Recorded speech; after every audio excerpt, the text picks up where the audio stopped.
Hello, and welcome to Chabot News for May 11th, 2023. My name is Richie B, and today we will cover Donald Trump's legal issues, Bay Area mail theft, and Chabot's college environmental initiatives.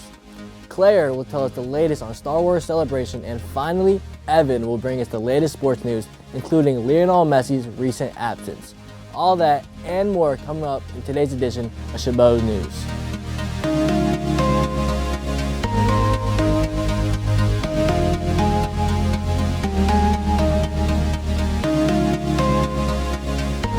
In our first story this week, former President Donald Trump suffered a major loss in court. On Tuesday, May 9th, a federal jury in New York found him liable for sexually abusing E. Jean Carroll and defaming her.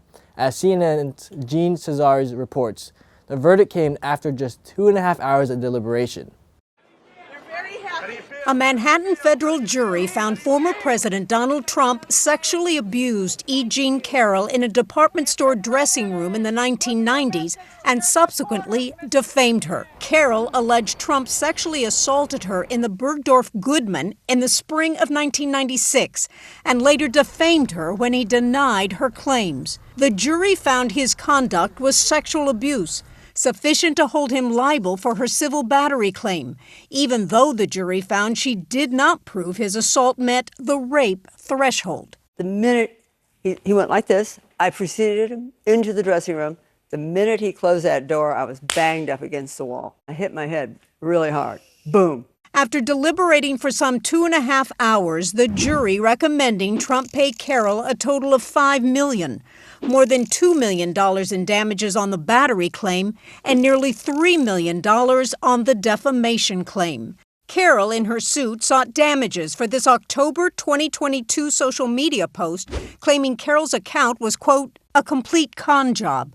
Her story was completely made up, and that this can only happen to Trump. That's only one of dozens of denials Trump made about Carroll's rape allegations publicly. I have no idea who this woman is. And privately, like these, he made during his pre-trial deposition. She's a whack job. She's not my type. I think she's sick, mentally sick. That's the only time the jury heard from Trump during the trial, other than clips from the Access Hollywood tape that surfaced right before the 2016 presidential election. Carroll's team used that now infamous video to establish Trump's character, playing portions again during closing arguments. You know, I'm automatically attracted to beautiful. I just start kissing them. It's like a magnet. You just kiss. I don't even wait. And when you're a star, they let you do it. You can do anything. That's what you said, correct? Well, historically, that's true with stars. Not always, but largely true. Unfortunately or fortunately. Trump's lawyer in the case, Joe Tacopina, pressed Carroll during cross-examination, asking why she wasn't yelling out during the encounter. Crying on the stand, Carroll told Tacopina, I'm telling you he raped me, whether I screamed or not. I don't need an excuse for not screaming. Shortly after the verdict, Trump again denied knowing Carroll, calling the verdict a disgrace. And through his attorney, called his loss a result of politics. He's firm in his belief, as many people are, that he cannot get a fair trial in New York City. That's probably an accurate assessment based on what happened today. Trump's lawyers hinted that they plan to appeal the verdict. This case, which is a civil matter, has no legal impact on Trump's 2024 presidential run. At the White House Tuesday, May 9th, a face-to-face meeting of President Biden and top congressional Democrats and Republicans. The topic, avoiding the first ever U.S. debt default. The challenge, as Emily Schmidt reports, is reaching a deal before the government runs out of money. President Biden at the White House Tuesday joked with reporters. We're not going to take any questions now. We're going to get started. We're going to solve all the world's problems. But the problem, U.S. debt, is serious enough to get the president, House Speaker, House Minority Leader, and Senate Majority and Minority Leaders in the same room after trading blame from afar. What's really troubling about the Speaker's position is it's a partisan bill, and he says take it or leave it, or we could default. Only one of us took action so default wouldn't take place, the House Republicans. House Republicans passed a bill increasing the debt limit by $1.5 trillion while cutting domestic programs to trim the deficit. The White House and congressional Democrats also want to increase the debt limit, but before addressing a framework for spending. The White House insists no cuts. Default threatens 8 million jobs, a recession, retirement accounts, and Social Security and Medicare payments.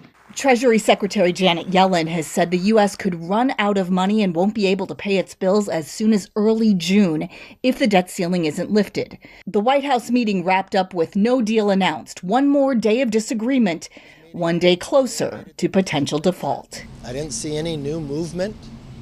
The president said the staff should get back together, but I was very clear with the president. We have now just 2 weeks to go. I'm Emily Schmidt, reporting. President Biden's plans to visit upstate New York tomorrow. The White House says he will work to drive home the potential impact of debt default. In local news, thousands of residents of San Francisco's Mission District may be missing mail after a carrier was robbed in March of keys that open postal boxes used to store incoming and outgoing mail. The carrier was robbed by two men on March 11th around 6:35 p.m. on the 3900 block of Folsom Street. Mail was reported missing from blue postal collection boxes in the area, but it's not clear whether the same people who stole the keys also stole the mail from the boxes. Mail theft is on the rise in the Bay Area. Postal inspectors are investigating at least 20 robberies. People are urged to share any information they may have by calling the United States Postal Inspection Service line at 877-876-2455 to report information. USPS is offering a reward of up to $50,000 for information that leads to the arrest of conviction or anyone who robs or assaults a postal worker, and up to $10,000 for those responsible for mail theft. New Bay Area rent numbers are out, and they're higher than the region has seen in a long time. Local rent tracker Zumper released the average one-bedroom monthly rent for the Bay Area, showing that the peninsula has shot to the top. Mountain View's average one-bedroom rent is now $3,200 a month. In San Francisco, a typical one-bedroom spot will cost $3,000 a month. And in San Jose, the median cost for one-bedroom apartment is just over $2,600. Part of the reason rent is so high now that the COVID-19 emergency is over, many companies have gone back to in-person staffing, and supply and demand for housing are driving the cost up. Now, let's turn over to Claire for this week's entertainment report. Claire? Thanks, Richie. I hope you broke out the pillows and comfy pajamas because last Tuesday, May 9th, was National Sleepover Day. I know you remember the nostalgia, right? Back in the day, sleepovers encouraged bonding and boosted friendships. Other times, you and your guests would get in trouble for malicious activities. Or, a sleepover is also a great time to tell scary stories and laugh until you cry. Personally, I haven't done that in a long time. National Sleepover Day was started in 2017 by a makeup brand and Cosmopolitan magazine. Some of us remember starting this a long time ago when we'd go to a friend's house or cousin's house on the weekend. Well, now we can have fun and post it on Instagram with the hashtag Sleepover Day. Last week Thursday was Star Wars Day. It falls on May 4th every year. If you're wondering why, say these words out loud. May the 4th be with you. See? Okay, so what's the best way to have celebrated one of the most well-loved movies in history? Here are 4 ideas that could have been done for May 4th. You could start by following the official Star Wars Twitter account. Then, grab some popcorn and binge the many Star Wars films that have been produced, or the TV and streaming spin-offs. Or you could relax and enjoy the memorable film scores streaming on Spotify and Apple Music. Finally, you can take a moment to remember the late actress Carrie Fisher, who played Princess Leia. Fisher died in 2016 at age 60. Well, that wraps up this week's entertainment news. I'm Claire Gahide. Now back to you, Richie. Thanks, Claire. Now to some Chabot College news.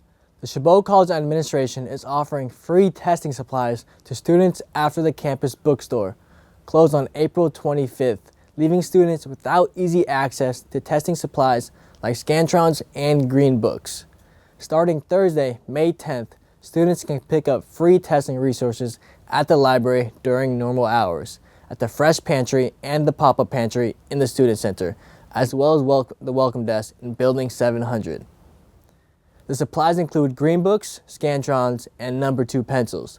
This collaborative effort ensures students' success and equity during the crucial finals period.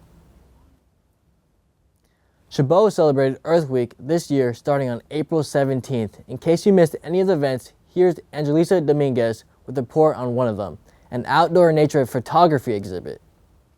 Chabot College celebrated Earth Week from April 17th to April 22nd. They did this by hosting various events throughout the week. One of these events being an outdoor nature photography exhibit. It took place just outside Building 400. The exhibit included nature photography pieces from various artists. I got to speak with Mona Abdoun, one of the organizers for it.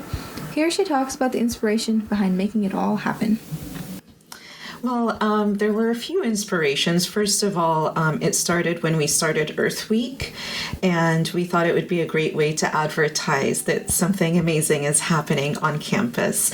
So that's why we had the easels with the pictures, going up the walkway to Building 400, and by 400 we'd have an easel that has the schedule of all of the events for Earth Week.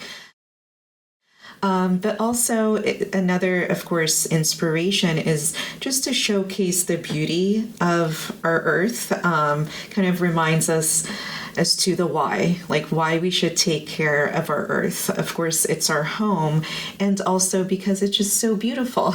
The last 2 years, Chabot held virtual exhibits during the pandemic, and this year it finally came back to life in person. One of the photographers also happened to be one of the organizers. Her name? Sarah Flores. Here she speaks about her role in the process of organizing the event. My role was I partnered with Mona Abdoun. She's one of our faculty members here, and we've done it for the last 6 years. This is the 7th annual Earth Week we've done.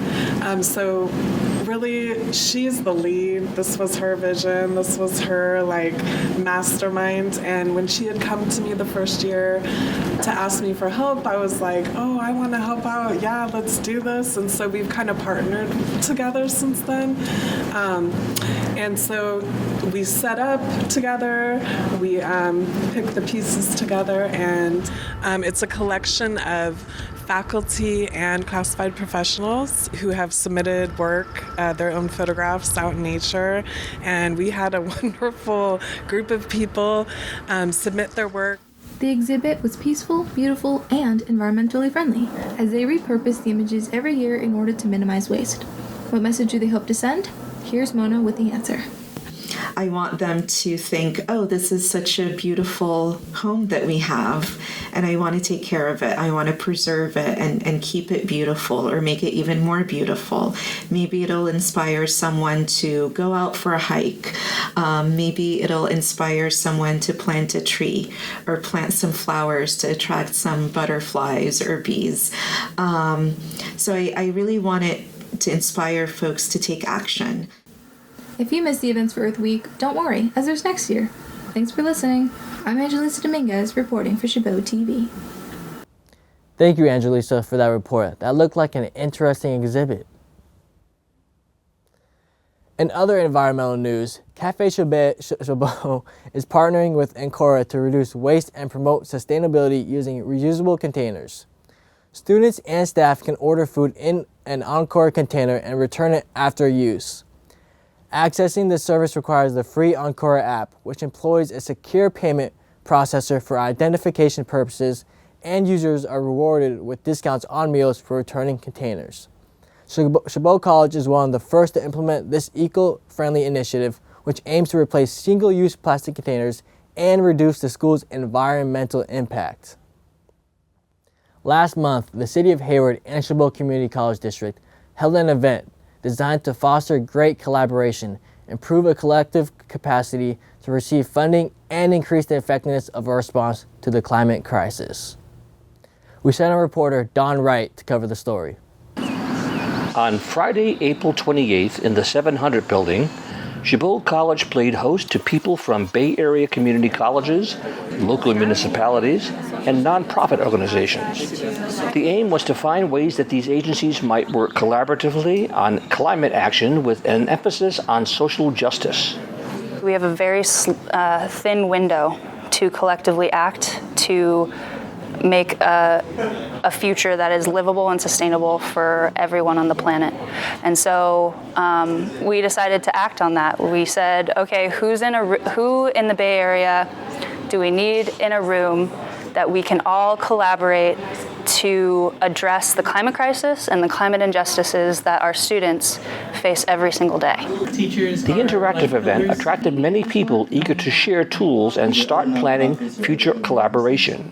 Writing policy and legislation directly and having the ear, because I am her district rep, of a state senator who is clear and it's her number one issue for her next upcoming legislation cycle, one of her top 5. This room is pretty diverse today, but often these climate environments aren't diverse. So I think that's something that we have to, that's a challenge, is to get BIPOC communities in the room all the time. This was the first of what is hoped to be many annual assemblies in the future to share perspectives and research and development.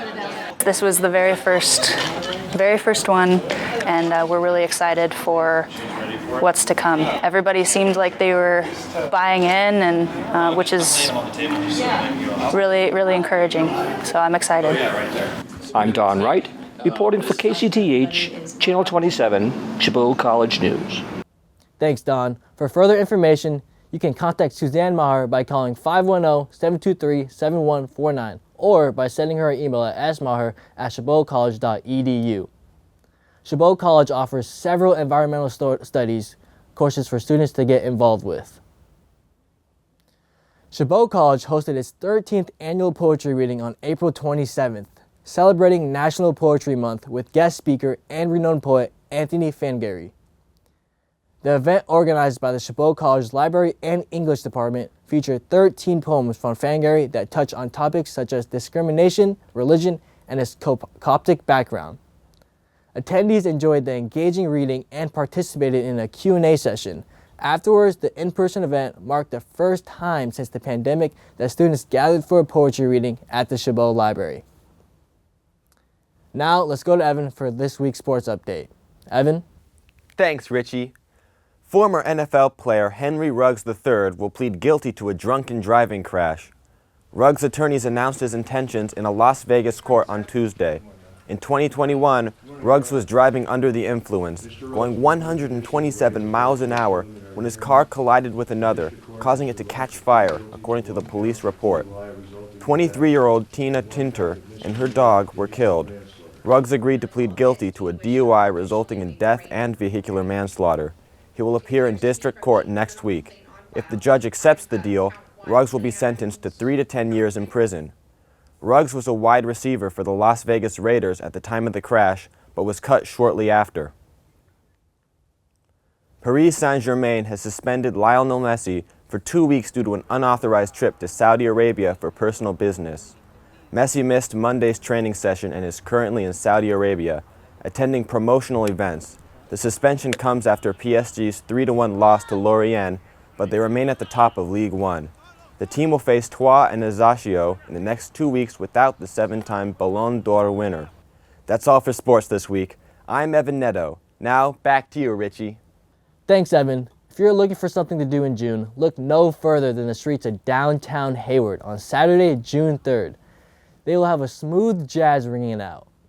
After resounding success in the past, the return of the Latin Jazz Festival is eagerly anticipated. Residents of neighboring communities, along with visitors from all around, are encouraged to explore the city with lively music on multiple stages, delicious food from local restaurants, and light shopping from small businesses in the community. Whether you're an avid jazz listener or looking for something fun to do this summer, the annual Latin Jazz Festival will certainly entertain you and your family and friends. Finally, this week it's been 2 years since Nabisco's introduced s'mores flavored Oreos as a limited edition treat. Now they're coming back under a fun new name, Oreos. The company announced the cookies coming back to grocery store shelves on May 8th. The treat is stacked like a traditional Oreo cookie, but the cake base is graham flavored and the filling is 2 layers of marshmallow and chocolate flavored cream. Much like traditional s'mores, but without the campfire as for the new name. Several fans on social media made the suggestion and the company decided to run with it.